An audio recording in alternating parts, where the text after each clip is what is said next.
so nice to finally meet you, Devansh. Oh, thank you for having me, Mr. and Mrs. Jurgen. We've heard a lot about you, young man. Well, I'm sure Nancy has said all kinds of things. Isn't he wonderful, Mom? He certainly is handsome. Oh, thank you, Mrs. Jurgen. Well, shall we eat? Aren't you forgetting something? Well, Grace?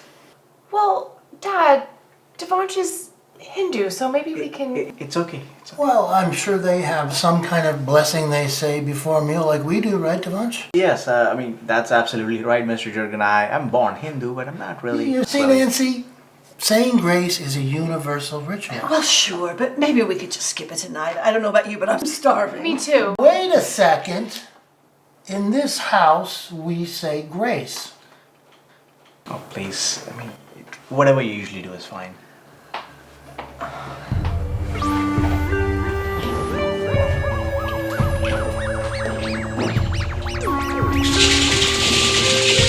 Almighty Karpinthicus, blessed be thy name. We consume this meat as you consumed the protein universe 3 trillion years ago and spat it out in divine fury. We thank you, O stalwart Karpinthicus, for the dark and the light, The dark and the light, the large and the small, the large and the small, the liquid and the solid, the liquid and the solid, the firm and the flabby. the firm and the flabby.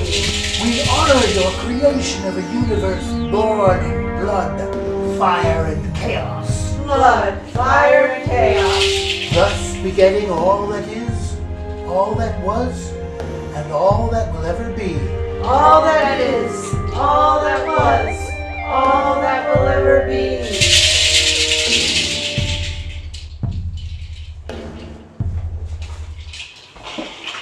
Well, go ahead and have some chicken there, Devansh. Devansh, take the big one. Thank you, sir. So, Nancy tells us you have your sights set on medical school. Well, if everything goes as planned. Hey, my doctor is Indian. Tell you what, he zeroed in on my enlarged prostate in about 30 seconds. Dad! Well, he came up with a treatment plan that spared me the scalpel down there, Nancy. Are you alright, Devansh? Yeah, I'm fine. I'm fine. Can I ask you a question? Sure. Who is this Karpinthicus? Karpinthicus is the creator of the universe, Devansh.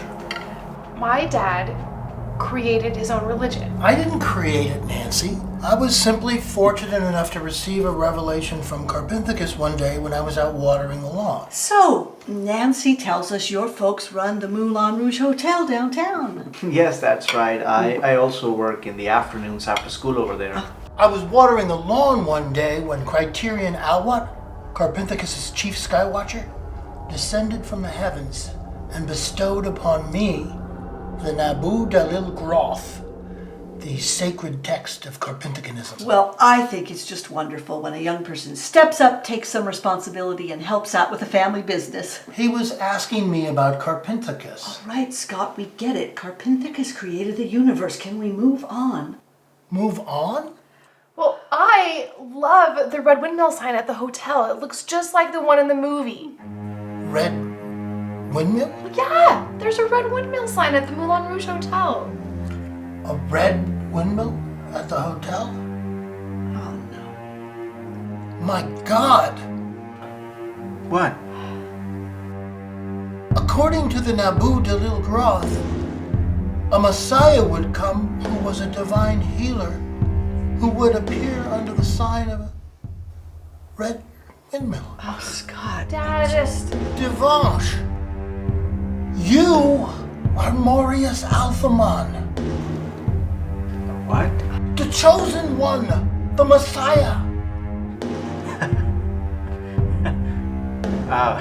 Look, Mr. Jurgen, I really appreciate that, but I'm not really... No, I've studied the Nabu Dalil Groth for years, and there is no doubt in my mind that you are Morius Alphamon. Scott, this is ridiculous. It was just 2 months ago at this very table that you named Brandon Fleming the Messiah. You had Brendan Fleming to dinner? He was just a friend. I was wrong about Brandon. He wants to go to medical school and he works at that coffee place with the windmill sign, but it's not red. He meant nothing to me, Devansh. Devansh, when you were a small boy, did you ever come across a dried up thistle in a meadow? What? A dried up thistle, a plant with leaves characterized by sharp prickles along the margins, mostly in the family of Asteraceae. I don't know, maybe. Was it dried up? Dad, would you stop? Think, Devansh, think! I think it was. And was there a greenish horsefly lolling on the thistle? Falling? To loll means to lie or sprawl on something lazily. I think there was one. A horsefly? And he was lolling. Greenish? Kind of greenish. A lolling greenish horsefly on a thistle? I think so. Devansh, the prophecy is fulfilled. You are Morius Alphamon. For real, Mr. Jurgen? No doubt about it. Scott, can't we just have a nice dinner for once without you anointing Nancy's boyfriend the Messiah? He saw a horsefly on a thistle, Helen, according He to the was just Biblical a boy. How could he even remember seeing some fly on a twig? Mrs. Jurgen? I felt a little different all my life. He might be right. You hear that, Helen? Did you hear that?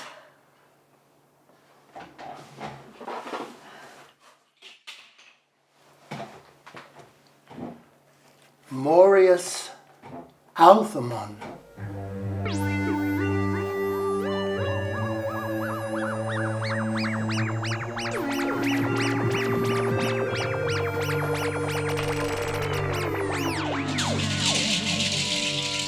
O mighty Karpinthicus, blessed be thy name. We thank you for sending us your Messiah, Morius Alphamon, who will guide us through all that is, all that was, and all that will ever be. All that is, all that was, all that will ever be.